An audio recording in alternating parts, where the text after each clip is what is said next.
His Majesty said, "This is a rare, cozy family dinner, I see." Her eyes immediately became guarded, and after a moment's thought, Martina decided to leave Lily in Lily's care. "Lily, take Lily back to my room, and if I'm late, please put her to bed."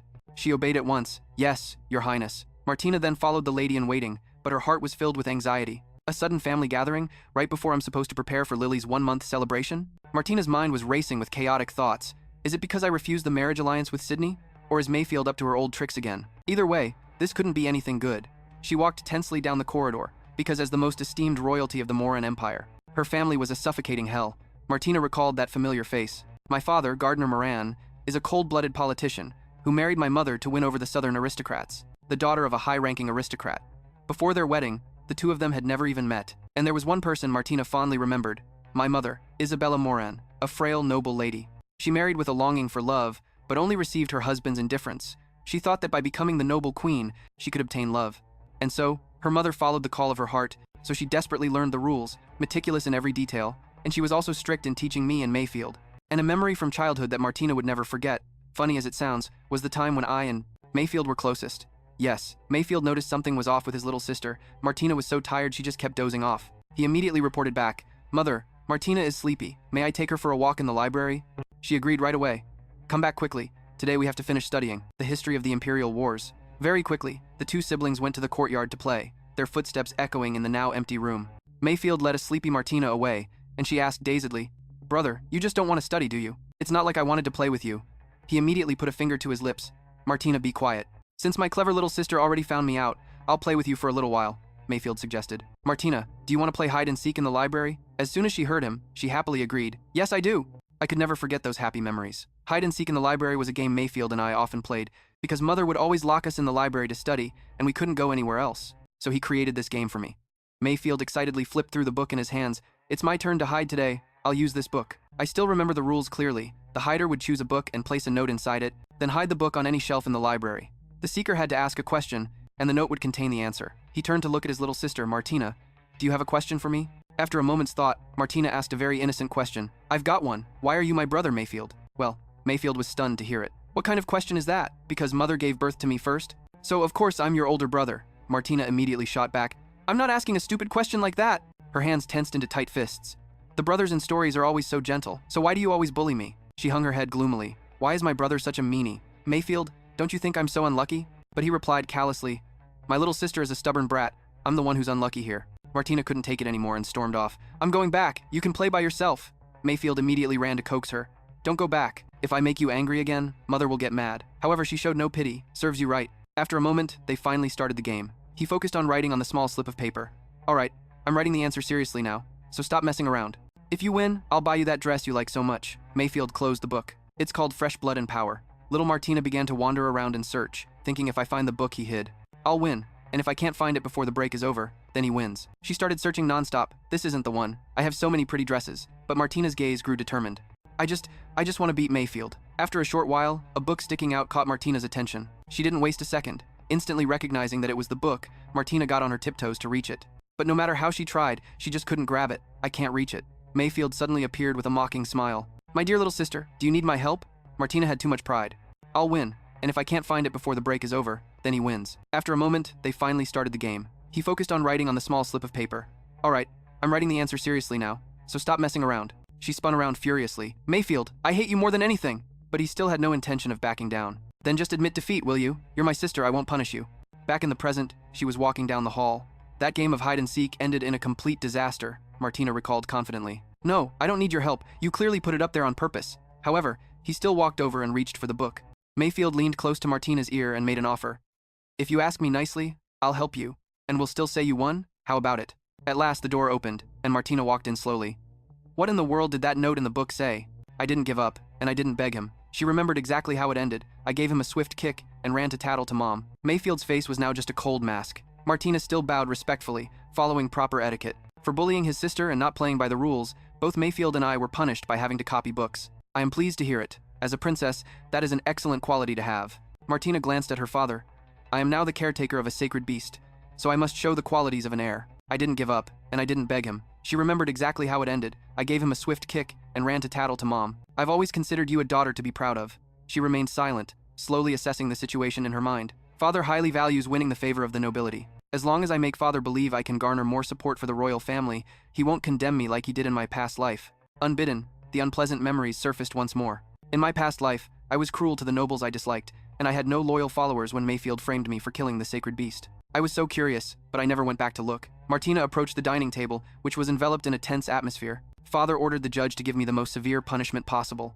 Weren't you the same way in your day, father? He nodded, satisfied. Very good. Gardner finally looked a little pleased. Martina, many of the ministers have reported to me that you've become more cooperative recently. We had to be like dolls, forever displaying a standard, smiling face. Gardner's indifference wounded her deeply. We were just like dolls, taken out and used when father needed us, and tossed aside when he didn't. Their smiles slowly turned sinister. That's why Miafield and I became like we are now. Suddenly, there was a knock on the door. Then Gardner questioned her. Martina, next week, 2 princes from Sydney are coming for a political marriage. Your mother already told you, so why aren't you ready yet? He looked annoyed. I heard you're still busy preparing for the Holy Beast's 1-month celebration. Martina suddenly grew so tense she gripped her dress tightly. So it was about this. She mustered all her courage to say, I already told mother I refused. I don't want a political marriage. Michael suddenly let out a cold snort.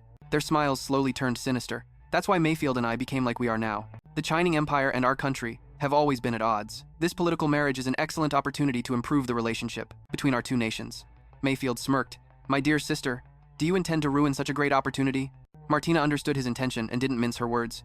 If you're such a big supporter of this political marriage, why don't you go yourself? First of all, Gardner rubbed his annoyed temples. The Sydney Empire only has 4 princes. He stated bluntly, Martina, I assume you're worried that after you're married off to Sydney, no one will be here to care for the Holy Beast. I've already thought it through.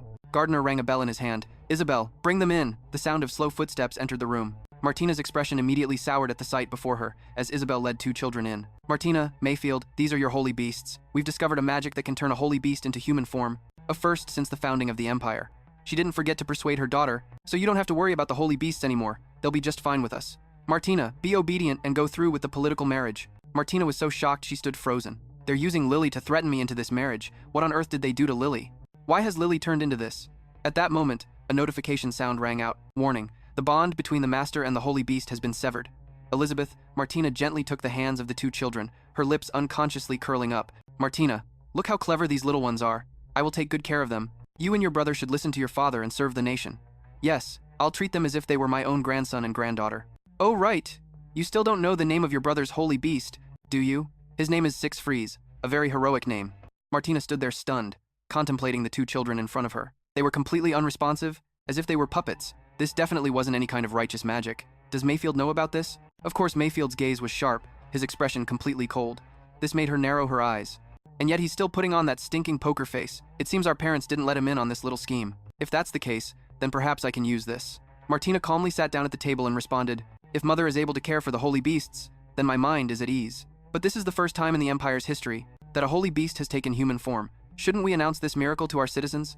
She even casually held out a finger, which Miafield noticed, but Martina didn't seem to care. We're on the same side to protect our holy beasts, so we have to make this public.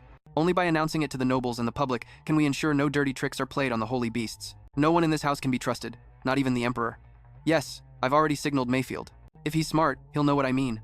I just saw him flash a very cryptic smile. Then, Miafield spoke softly. All right, then let's announce it. Announce that 2 holy beasts became human on the same day. Otherwise, I'm afraid your treacherous little sister will go around announcing that she beat you to it. Just then, Gardner, who had been silent this whole time, finally spoke. This idea is not a bad one. I will consider it.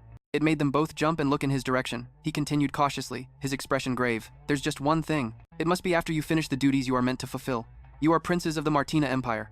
Your lives, your dignity, and your fates can only serve the Martina Empire if you wish to have the right to the throne. Then every last drop of your blood must be devoted to the Empire. Afterwards, they all silently departed, one by one. Elizabeth took a vacant-eyed Lily by the hand and led her away as Martina reached out, calling for her. But the little girl didn't respond at all, her expression completely cold instead. Miafield gave a dry laugh. It must be some kind of dark magic. You know our father is capable of anything. In his eyes, the holy beasts are nothing more than tools to solidify his power. At that moment, Martina shot him an irritated look. Miafield, we need to talk. Afterwards, the 2 found a quiet spot on the balcony, each holding a glass of wine. Martina was the first to speak. Today's events reminded me of our childhood. He chuckled. It's rare for you to want to reminisce with me. She also gave a faint laugh. Martina shot him an irritated look. Miafield, we need to talk. Afterwards, the 2 found a quiet spot on the balcony. His gaze softened as he looked at her. All right, I know what you're referring to. You're talking about when we were children, when father sent us away as hostages. Standing beside him, Martina continued confidently. We were about the same age then as the holy beasts are now. Miafield chimed in. You were a bit younger, still just a little carrot top. Back then, some powerful Eastern nobles conspired to rebel, catching the Martina Empire completely off guard. Outwardly, father negotiated with the nobles, but secretly, he was gathering troops, planning to wipe out the enemy in one fell swoop. To make the Eastern nobles let down their guard, father sent us as hostages. He took a sip of wine, his expression souring, and then we were locked in a horse stable for over 1 year. The stench was absolutely sickening. There was one damn noble who, thinking victory was certain, completely ignored the truce, got drunk, and came to the stables to try and take you away. How pathetic. He just got stabbed by you with a piece of a horseshoe, and he ran off screaming. At that moment, Martina leaned gently against the railing, planning to wipe out the enemy in one fell swoop. To make the Eastern nobles let down their guard, father sent us as hostages. And it was me and the stable keeper who had to beg people to find medicine to save you. Back then, we didn't even dare to talk much, because talking too much would make us hungry. We were like two unwanted stray dogs. Miafield gently clinked his glass against hers with one hand, casually putting his other hand in his pocket. When father finally won, he thought we were already dead. Martina replied, unfortunately, we're still alive. A moment later, she gently placed the bottom of her glass on the railing. After hearing Martina's whole story, Miafield summed it up. So you don't want the sacred beasts to become hostages too, and you want my help to rescue them? She nodded. Exactly. Looks like you get it without me having to spell it out. He leaned in a little closer to Martina. So what's in it for me if I help you? She took a thoughtful, gentle sip of her wine. Martina's gaze dropped sadly. You're my only brother. I have no one else to rely on but you. Suddenly, Miafield lifted her chin, leaning in close to look his sister directly in the eyes. You're quite the actress.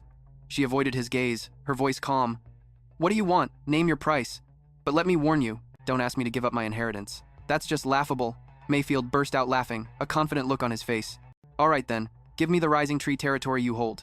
Hearing this, Martina immediately agreed. Done. While I'm away negotiating the marriage alliance, you rescue the sacred beasts. If you succeed, the rising tree territory is yours. Miafield swirled his glass, full of anticipation. Cheers to us being family again, my dear sister. The scene shifts to a room with a window.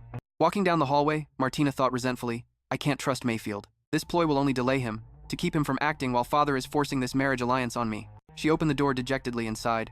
But I still don't know what to do about this marriage alliance. When Martina looked up, she was startled by the sight before her.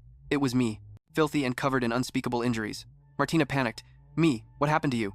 Thank you for watching today's video. Our story is still going, with lots of exciting twists to come. So don't forget to like and subscribe to support us, and make sure you don't miss the latest episodes. We hope you have a relaxing and enjoyable time. See you in the next video, and thanks for watching.